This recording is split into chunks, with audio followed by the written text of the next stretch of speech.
बिस्मिल्लाहिर्रहमानिर्रहीम। अस्सलाम वालेकुम डियर स्टूडेंट्स। जैसे आपने प्रीवियस लेक्चर में देखा कि हम आपकी 3.2 एक्सरसाइज को स्टार्ट कर चुके हैं और हमने पावर रूल को डिस्कस किया था कि जी पावर रूल में इंटीग्रेशन कैसे हम परफॉर्म करते हैं।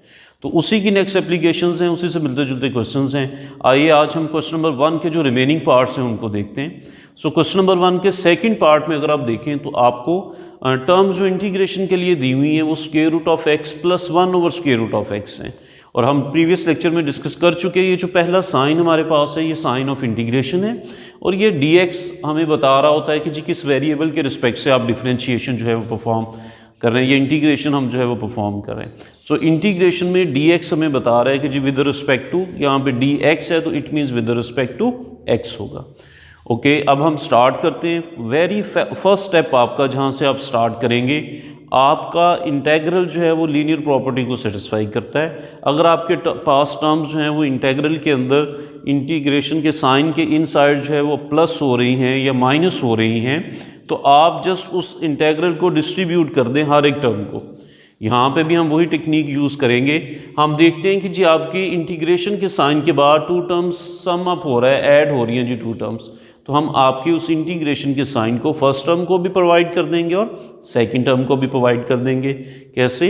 हमारे पास integral square root of x और साथ dx दोनों टर्म्स के साथ मल्टीप्लाई होगा, जैसे हम प्रीवियस क्वेश्चन में भी देख चुके। तो ये integration of square root of x और ये dx भी इसके साथ आ जाएगा, plus integration of 1 over square root of x और dx भी इसके साथ आ जाएगा। अब ये स्क्वायर रूट से हम इसको पावर रूल में कन्वर्ट कर लेंगे ताकि सिंपली हम वो प्रीवियस टेक्निक जो है उसको यूज़ कर सकें। Square root of x means होता है एक्स पावर 1 ओवर 2, तो बाकी हमने वैसी इंटीग्रेशन का साइन लगाया, स्क्वायर रूट की जगह पे हमने 1 ओवर 2 पावर लिख दी। यहाँ पे भी 1 over square root of x था तो हमने 1 ओवर एक्स पावर 1 ओवर 2 कर दी। अब नेक्स्ट स्टेप में ये तो वैसे ही एज इट इज़ मैंने लिख दिया, ये पावर नीचे डिनोमिनेटर में थी हमारे पास, इसको हम नोमिनेटर में ले जाते हैं। एक्सेस पावर 1 ओवर 2 नीचे 1 ओवर था तो हम इसको जब ऊपर लेके जाएंगे तो इसकी पावर नेगेटिव हो जाएगी, ऊपर जाके ये पावर एक्सेस पावर -1 ओवर 2 हो जाएगी।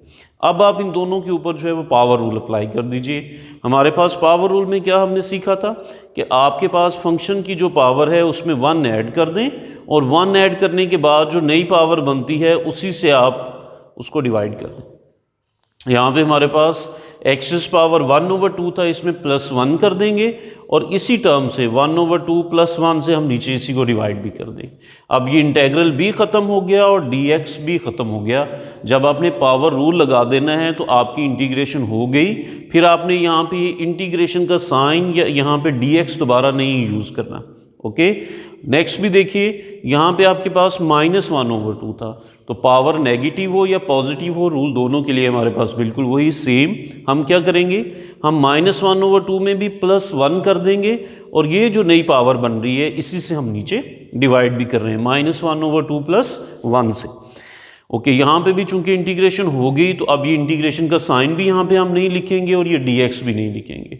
और कल हम पढ़ चुके हैं चूंकि ये इनडेफिनेट इंटेग्रल्स हैं तो यहाँ पे हर क्वेश्चन में जब इंटीग्रेशन हो जाए तो इंटीग्रेशन के बाद आप +c ज़रूर लिखा करेंगे, कांस्टेंट ऑफ इंटीग्रेशन।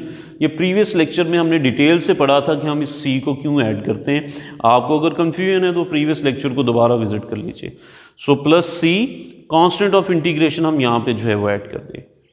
नेक्स्ट इनकी सिंप्लीफिकेशंस हैं, पावर्स को ऐडअप कर लें। 1 ओवर 2 + 1 करेंगे तो इट इज़ 3 ओवर 2 और नीचे भी 3 ओवर 2। -1 ओवर 2 + 1, 1 में से जब हाफ को माइनस करते हैं तो प्लस का 1 ओवर 2 और नीचे भी प्लस के 1 ओवर 2। सो डिनोमिनेटर में आपके पास अगेन फ्रैक्शन अपेयर हो रही है। नेक्स्ट स्टेप में आप इसको सिंप्लीफाई करें और आप थर्ड फ्रैक्शन को ऊपर मल्टीप्लाई कर देते हैं इन्वर्टेड फॉर्म में। 3 ओवर 2 है तो ये ऊपर जाके मल्टीप्लाई होगा तो ये 2 over 3 x's power 3 over 2 plus 1 over 2 ऊपर जाके मल्टीप्लाई होगा तो 2 और एक्सेस पावर 1 ओवर 2, ये कांस्टेंट ऑफ इंटीग्रेशन फिर वैसे। सो आपके पास अगर सिंपल टर्म्स नहीं जैसे प्रीवियस आपके क्वेश्चन में तो डायरेक्टली पावर रूल अप्लाई कर देते हैं। अगर आपके पास फ्रैक्शन में हो पावर स्क्वायर रूट्स हों तो आप उसको ज़रा 1-2 स्टेप जो सिंप्लीफिकेशंस के हैं वो परफॉर्म कीजिए और फिर पावर रूल अप्लाई कर दीजिए। ओके, नेक्स्ट क्वेश्चन पे आ जाएं जी। इसी क्वेश्चन का थर्ड पार्ट हमारे पास इसमें भी हमें थोड़ी सी कैलकुलेशंस करनी पड़ेंगी और फिर हम पावर रूल की तरफ आ जाएंगे। टर्म्स क्या हैं, इंटीग्रेशन हमें करनी है x into square root of x plus 1 की। तो सबसे पहले तो देखिए यहाँ पे टू टर्म्स आपस में मल्टीप्लाई हो रही हैं, तो इंटीग्रेशन करने से पहले हम उसको सिंप्लीफाई कर लेंगे, जितना मैक्सिमम हम उसको सिंप्लीफाई कर सकते हैं। सो सबसे पहले तो हम देखें ये स्क्वेयर रूट ऑफ x है, इसको पावर की फॉर्म में लिखें तो फर्स्ट स्टेप में जो परफॉर्म करता हूँ, ये इंटेग्रल भी वैसे ही, x भी वैसे ही, जहाँ पे स्क्वेयर रूट ऑफ x था उसकी जगह पे मैंने पावर लिख दी, स्क्वेयर रूट ऑफ x की जगह पे 1/2 हमने लिख दिया। सो एक्सेस पावर 1/2 बन गया स्क्वेयर रूट ऑफ x, और प्लस 1 वैसे ही और dx भी आपका वैसे ही। अब नेक्स्ट स्टेप में ये x इनसाइड मल्टीप्लाई हो रहा है, इस x को फर्स्ट टर्म से भी मल्टीप्लाई कर दें और इस x को सेकंड टर्म से भी आप मल्टीप्लाई कर देंगे। सो x जब एक्सेस पावर 1/2 से मल्टीप्लाई होगा, बेस आपका सेम हो तो पावर्स ऐड हो जाती हैं। यहाँ पे x की पावर 1 होगी और ये 1/2, 1 में 1/2 ऐड करेंगे तो ये एक्सेस पावर 3/2 बन जाएगी। इसी तरह x 1 से मल्टीप्लाई होगा तो x 1 टाइम इज x। अब आपके पास ये सिंप्लीफाइड फॉर्म में आ गया, ये प्रीवियस क्वेश्चंस की तरह क्वेश्चन हो गया। अब आप इंटीग्रेशन को डिस्ट्रीब्यूटिव प्रॉपर्टी से डिस्ट्रीब्यूट कर दें, इंटीग्रेशन को फर्स्ट टर्म को भी दे दें और सेकंड टर्म को भी। इंटेग्रल एक्सेस पावर 3/2 और साथ dx प्लस इंटेग्रल x और साथ dx। इस इंटीग्रेशन के साइन को फर्स्ट टर्म के साथ भी लिख दिया और सेकंड टाइम के साथ भी। और ये याद रखना है आपने, जब आप इंटीग्रेशन का साइन यूज़ करते हैं तो ये dx भी उस फंक्शन के साथ अपेयर होगा, तो ये dx फर्स्ट टर्म के साथ भी और ये dx सेकंड टर्म के साथ भी आप इसको लिखेंगे। अब आप पावर रूल अप्लाई कीजिए, इंटीग्रेशन परफॉर्म कर दें। एक्सेस पावर 3/2 पे आप कैसे पावर रूल हमने लास्ट में उसको डिस्कस किया था, रिकॉल करें तो हमने उसकी जो भी फंक्शन है उसकी पावर में 1 ऐड कर दिया था और जो नई पावर बन रही थी उसी से हमने डिवाइड कर देना। सो एक्सेस पावर 3/2 प्लस 1 कर दें और 3/2 प्लस 1 से ही डिवाइड कर दें।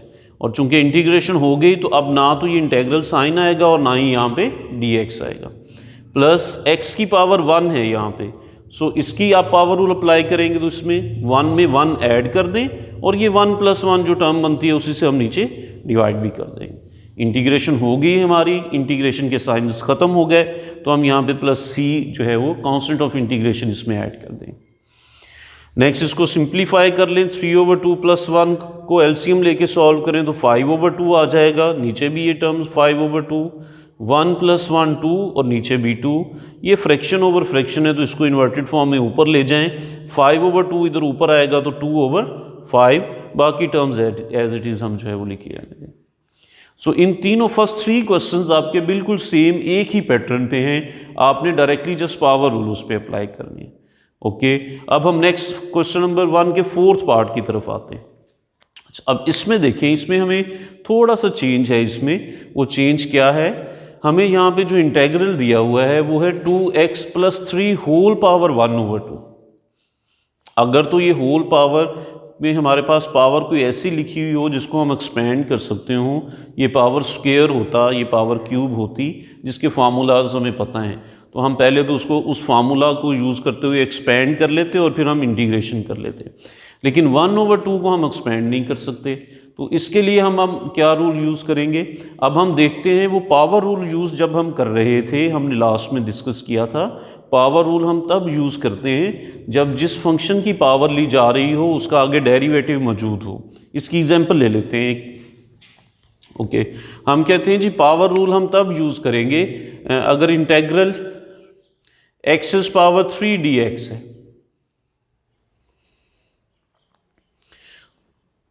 इसको हम लिख सकते हैं x⁻³ और यहाँ पे 1 हमारे पास मल्टीप्लिकेशन में हम कंसीडर करते हैं जी 1 ऑलवेज देयर, वहाँ पे हमेशा 1 से मल्टीप्लिकेशन हो रही है हमारे पास।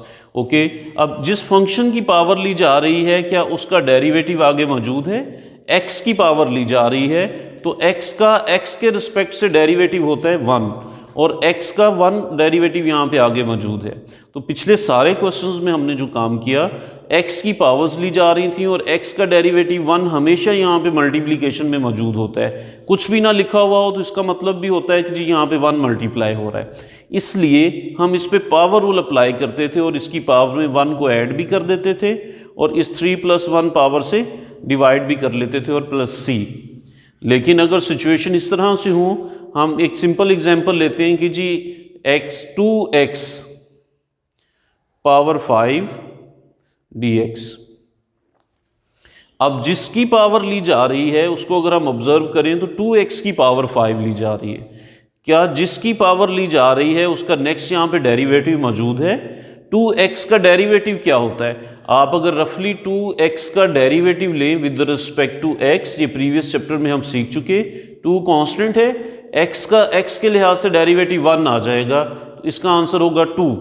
सो 2x का डेरिवेटिव हम जानते हैं कि जी 2 होता है। सो क्या 2 यहाँ पे मौजूद है? नो, 2 तो यहाँ पे मौजूद नहीं है।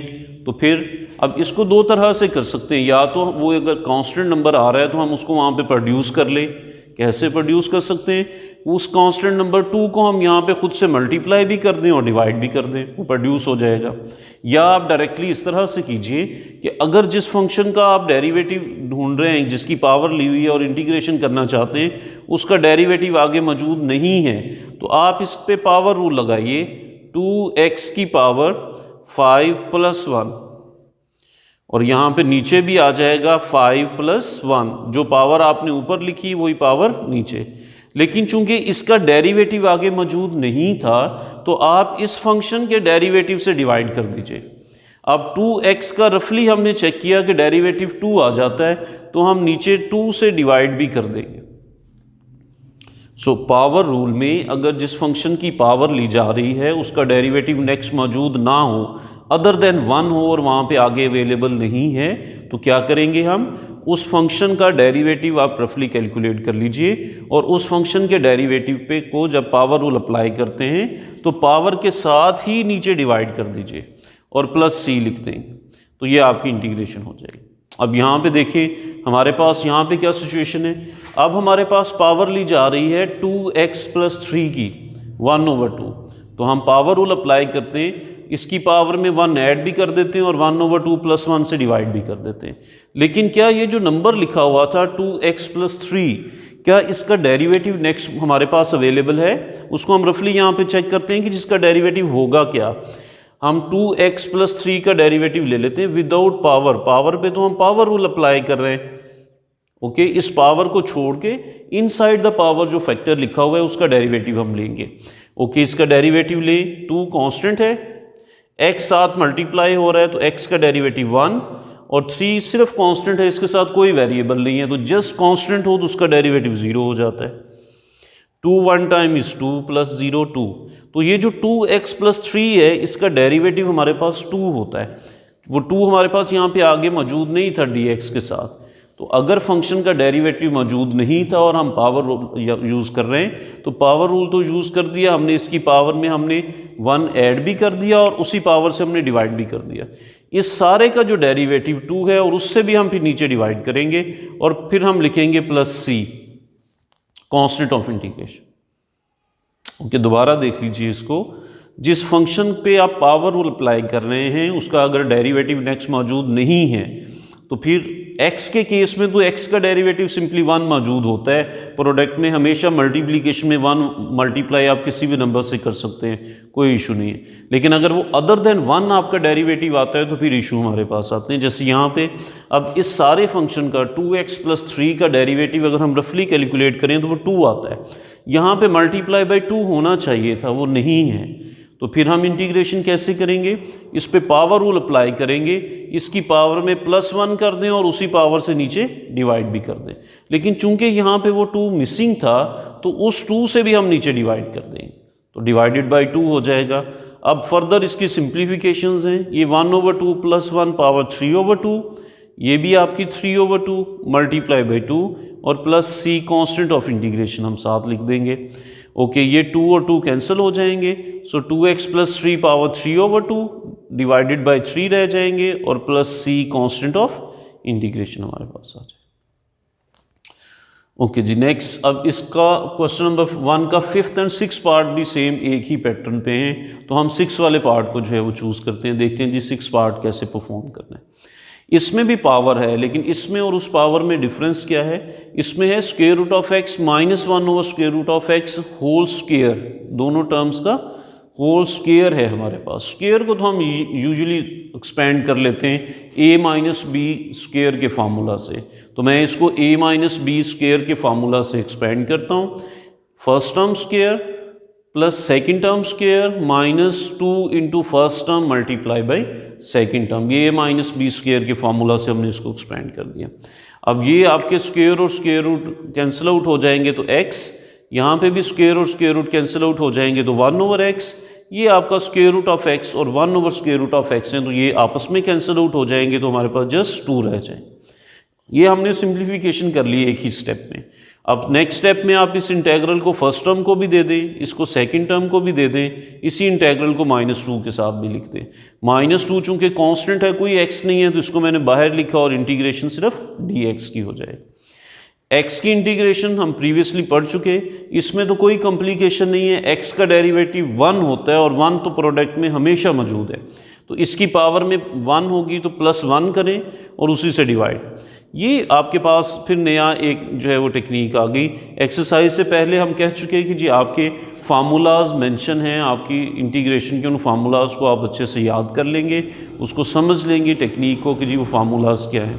अब यहाँ पे क्या हो रहा है, 1 ओवर x, इस 1 ओवर x को हम कैसे जो है वो सॉल्व करते हैं, उसको अभी हम जो है वो देखते हैं। 1 ओवर x के लिए हमारे पास हम कहते हैं जी इंटेग्रल 1 ओवर x dx, ये कैसे सॉल्व होगा। अब इस सिचुएशन में हमारे पास कुछ इस तरह से सिचुएशन हो गई कि नीचे x लिखा हुआ है और इस नीचे वाले फंक्शन का डेरिवेटिव ऊपर है।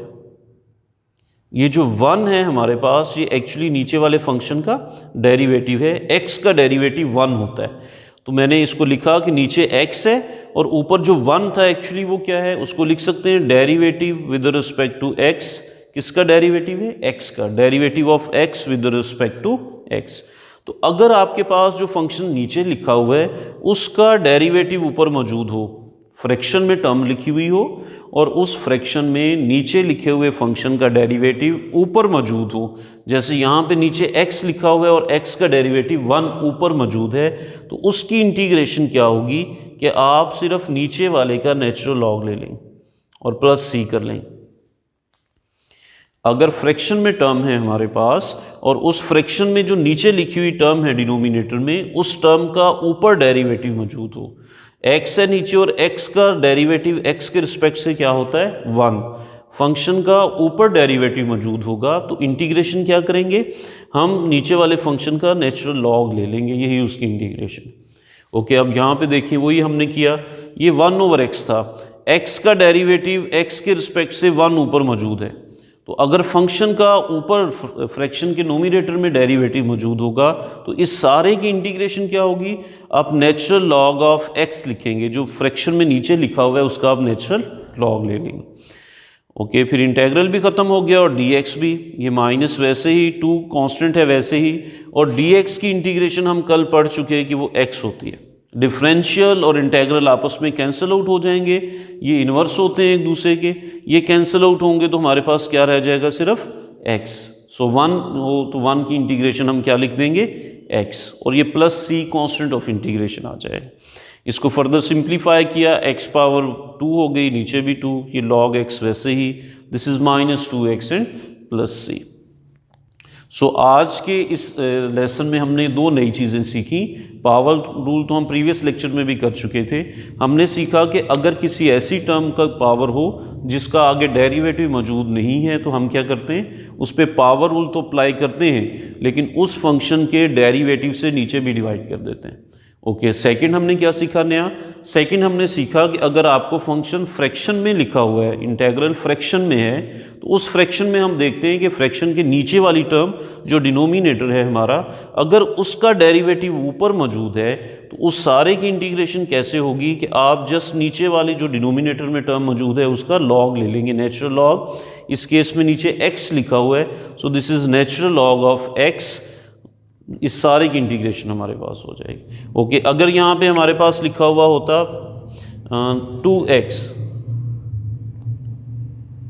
तो यहाँ पे 2x का डेरिवेटिव क्या होना चाहिए, 2, तो फिर हमारे पास यहाँ पे ऊपर 2 मौजूद होना चाहिए था, तो हम लिखते हैं चूँकि 2x का डेरिवेटिव 2 है और वो वहाँ पे ऊपर मौजूद है, तो यहाँ पे हमारे पास इसकी इंटीग्रेशन क्या हो जाएगी, log ऑफ 2x की फॉर्म में हम इसको जो है वो लिख सकते हैं। ओके, होप आपको जो है वो समझ आ गया होगा। नेक्स्ट फर्दर कोई क्वेश्चन हो तो आप उसको जो है वो ज़रूर पूछिए। Thank you very much.